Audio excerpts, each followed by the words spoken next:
Amadou Ba, moi il y a une chose que je ne comprends pas, c'est-à-dire le non-respect de l'équité entre les citoyens en matière de justice.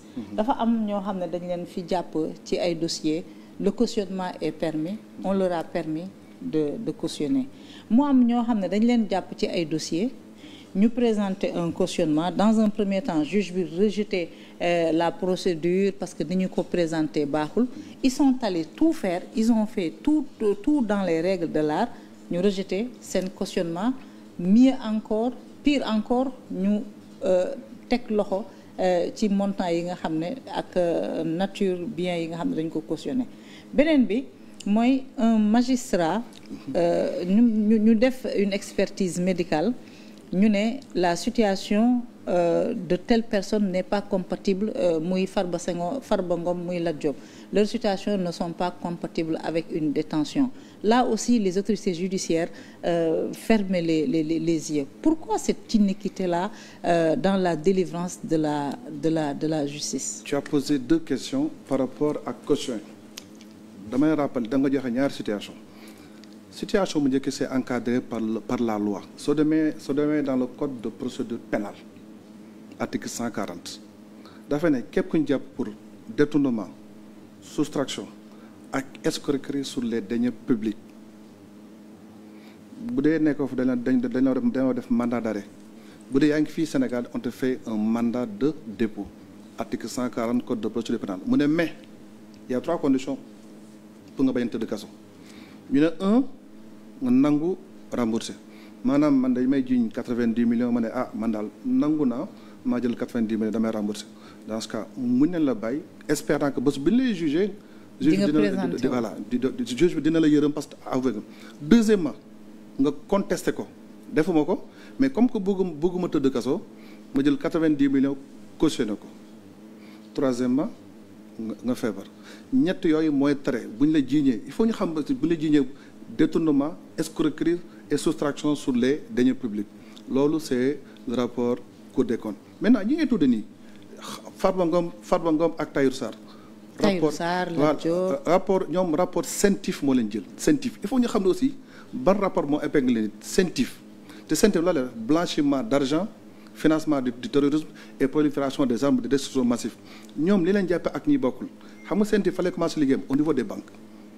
Quand tu fais des versements yoo xam ne c'est suspect banque bi mooy njëkk a commencer enquêter. Parce que loolu n'est pas épinglé par un rapport de la CENTIF. Non damay jël ba Farba parce que da nga jox ñoom ñoo cautionné naa ñu la jow pare parce que question yu bëri la nga jël Farba Ngom ak Tahirou Sarr sooy def des mouvements de trésorerie mais banque bi njëkk enquête loolu moo tax bi ñu def accord de Bâle la direction de conformité loolu may roon bu banque ba enquêté ba xam ni fii y a des opérations suspectes banque ba bind déclaration d'opération suspecte jox ko waa CENTIF wante CENTIF ñëw commencé gën a enquêter en profondeur bu CENTIF enquêté ba am assez de preuves day jël rapport bi jox ko le parquet judiciaire soo demee sur la boobu article 66 boo ñëwee foofu dañuy def mandat de dépôt.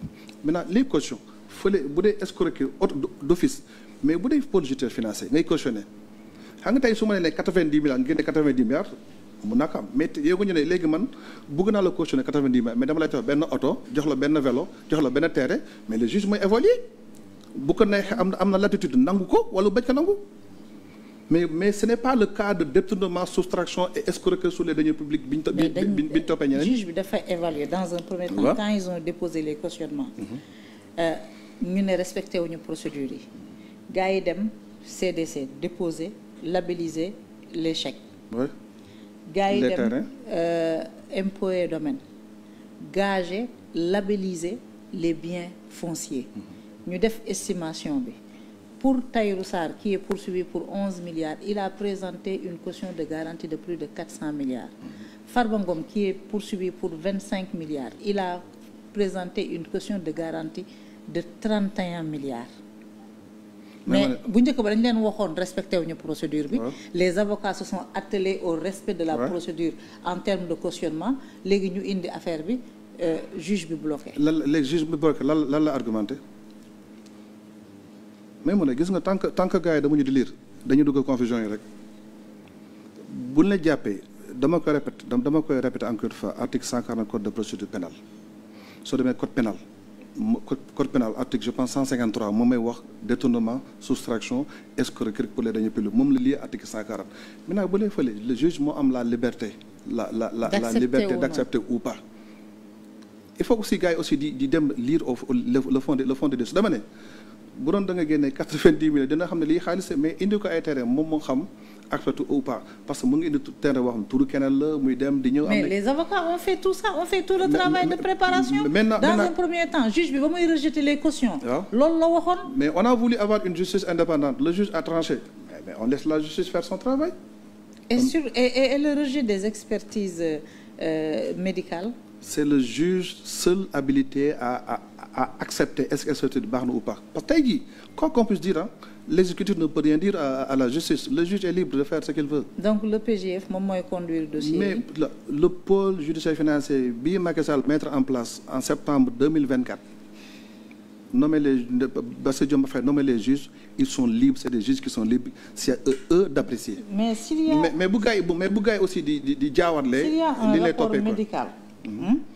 bu ñu demander un rapport médical dans le rapport médical le voilà alors dans un rapport médical le médecin mu ne alors le médecin mu ne le pronostic vital du maire des Agnam n'est pas engagé.